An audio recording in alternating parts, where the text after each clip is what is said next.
আজকের ভিডিওতে আমি আপনাদেরকে দেখাবো এরকম ব্যান্ড কলার আপনারা কিভাবে কাটিং এবং সেলাই করবেন। তো চলুন শুরু করা যাক। গলার লম্বা হবে 7.5 থেকে 8 এবং ছড়ানো হবে উপরের অংশ 6.5 ইঞ্চি এবং ভি এর উপরের অংশ ছড়ানো হবে এখানে 2 ইঞ্চি এবং কলারের মাথাটা কাঁধ থেকে 4 ইঞ্চি পর্যন্ত নিচের দিকে এই রাউন্ডের অংশ কাটবেন এবং পিছনের পাটে এখানে একটু গাড়ি কেটে নেবেন কলারটা বসানোর জন্য। কাপড়ে কাটিং কলা গলার মাপে একটি ফিউজিং কেটে সেটি আয়রন করে বসিয়ে নেবেন। এরপর ভিডিওতে দেখানো স্টাইলে এখানে গলাটা সেলাই করে নেবেন শুধুমাত্র নিচের ভি এর অংশ।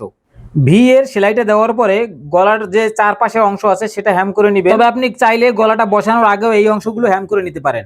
এবার আমরা এই গলাটা যেটা আমরা এখানে বসিয়েছি এটার এখানে ভি এর অংশ এখানে চাপ সেলাই দিয়ে তারপরে সুন্দর করে গলাটাকে একদম সেলাই দিয়ে এই কামিজের যে জমিন সামনের পার্ট সেই পার্টের সাথে আটকে নেব। তারপর আমরা যে পাইপিনে কাপড়টা কেটেছিলাম সেটা দিয়ে কাপড়টাকে ভাঁজ করে এখানে প্রথমে একটা সেলাই দিয়ে নেব চিকন করে, ঠিক আছে। এই সেলাইটা যখন দিবেন তখন অল্প করে একটু সেলাই দিবেন, মানে যেন পাইপিংটা খুব চিকন হয়। তারপরে কাপড়টাকে ভিতর দিকে নিয়ে তারপরে এখানে আবার আর একটা সেলাই দিয়ে তাহলে দেখবেন যে পাইপিংটা এখানে একদম কমপ্লিট হয়ে গেছে। তবে ভিগলা এখানে কিন্তু কোনা সহজে হবে না, তো আপনি কি করবেন পাইপিং করার পরে এখানে নিচে একটু টাক দিয়ে দিবেন, ডাবল করে সেলাই দিয়ে দিবেন, তাহলে এখানে দেখবেন ভি হয়ে গেছে। তো এরপরে আমরা সামনের পার্ট এবং পিছনের পার্ট কাঁধ জোড়া দিয়ে নেব। কাঁধ জোড়া দেওয়ার পর আমরা এখানে মাপ ধরবো যে আমাদের কলারটা কতটুকু নিতে হবে। এবার কলার কাটিংটা একটু খেয়াল করুন, এখানে 3.25 ইঞ্চি পর্যন্ত আপনি একদম সোজা রাখবেন, তারপরে 2 ইঞ্চির দিকে রাউন্ড করে উঠিয়ে দিবেন কলারের মাথাটা, ঠিক আমরা যেভাবে ভিডিওতে দেখাচ্ছি।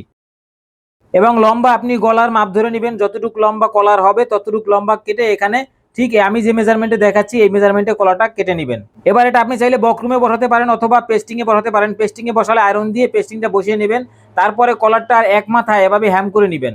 হ্যাম করা হয়ে গেলে এই কলারের কাপড়ের মাপে আর একটা কাপড় নিয়ে সেই কাপড়টাকে নিচে ধরে এবং কলারের অংশটা উপরে ধরে কলারে একদম পেস্টিংয়ের সাথে সাথে করে একটা সেলাই দিয়ে নেবেন।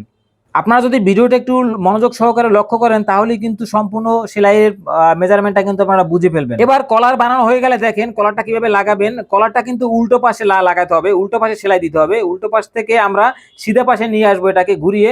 তো প্রথমে আমরা দেখেন এটা উল্টো করে তারপরে সেখান থেকে কলারটা লাগানো শুরু করেছি। তো এটা আমাদের সেলাইটা দেওয়া হয়ে গেলে তখন আমরা কি করব, এই কলারটাকে ঘুরিয়ে ওই সিধা পাশে নিয়ে গিয়ে তখন চাপ সেলাই দিলেই কিন্তু কলার লাগানো আমাদের কমপ্লিট। এই সেলাইটা দেওয়ার সময় একটু নরম হাতে দিবেন, কলারটা টানাটানি করা যাবে না, কোনো কাপড়ই টান রাখা যাবে না, তাহলে কিন্তু গলায় ঘোষ পড়তে থাকবে, মানে ভাঁজ ভাঁজ পড়তে পারে, কুচি পড়তে পারে। তো আমরা এখন কলারটা দেখেন উল্টো পাশ থেকে আমরা সিধে পাশে নিয়ে আসছি। তো আমরা এখানে একটা চাপ সেলাই দিয়ে নেব এবং এই চাপ সেলাইটা দেওয়া হয়ে গেলে কলারের যে আবার এক মাথার কিনারের অংশ আছে সেখানেও একদম কলারের কিনারে কিনারে এখানেও একটা চাপ সেলাই দিয়ে নেব এবং তারপরেই তৈরি হয়ে যাবে আমাদের ব্যান্ড কলার।